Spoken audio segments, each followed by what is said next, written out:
Hey guys, what's up? It's Rygar the Destroyer, and today we're going to be looking at the Vulture Droid. I believe this particular release was during the 3D release of Star Wars Episode 1, and as you can see it's done in the Episode 1 style. But this vehicle was released before. It's the same mold. It's got like a Clone Wars version, but it is definitely pretty cool. It's got some pretty good size. It's 12 inches tall as far as like the legs, and then about 7 inches wide. So it's got some pretty good size. And this is one of the few vehicles that actually has articulation, which is kind of funny. So that's really neat. The first piece, and I guess it's not really articulation, is this pop-up head. You can kind of move it, but it's spring-loaded, so it's just going to pop up. Unfortunately, it doesn't have a swivel at the top of the head. I would have really appreciated that, but unfortunately they didn't put that in there. But after that, they have these, I guess, articulated legs, which is really neat. There's a swivel. I'll try and show you that in the like frame of the vehicle, and then there's a hinge, another hinge, and then a ball peg in the wing. So, and that is the same for each wing. It does it on both sides. So you can swivel these legs down.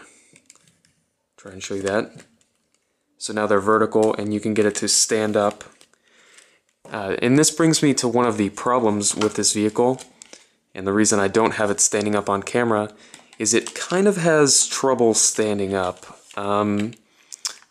Unfortunately, because they packed in so much articulation, it kind of takes away from the stability of the vehicle itself. And because of this, it kind of droops. I'll try and show you that.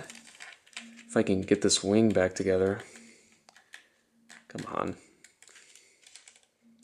There we go. If you can see, when I pick it up, the wings aren't totally stationary. They kind of droop a little bit. And it does the same thing if you try and stand it up. So it kind of needs something to like I guess it can stand up on its own, like if you have the legs open and everything, but you're definitely going to want something that it can grip to as far as the feet go, because they're not strong enough to hold their position quite on their own. So that's really the only major drawback to this vehicle. Other than that, it's pretty good. As far as, I guess, action features go, you already saw the head, and you push a button here on the bottom that makes the head pop up. So that's kind of a piece of articulation, kind of an action feature. And then it's got firing missiles. As you can see there are 2 buttons.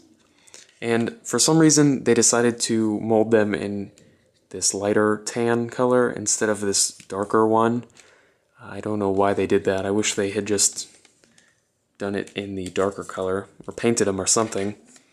But they do launch 2 missiles out of the bottom of the vehicle. And you get 6 of these total. As you can see, they're clipped on to the foot here. So that's really nice that they give you a little bit of storage for its accessories.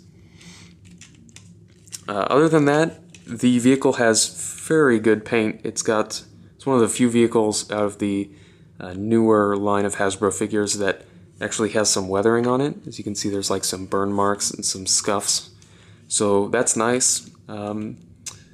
Overall, with this vehicle, it's pretty good. It just depends on whether or not you're going to be playing with it or displaying it. I would say that if you're going to display it in a case and you can kind of, mess with it to make it stand up, it's probably fine. If you're interested in playing with it as a toy, it's kind of fragile, and I don't know how good it would be for that. But again, that would just be, your personal opinion on whether or not it's worth it. But anyway, If you have any questions or comments, leave them down in the comment section below, and I'll see you later.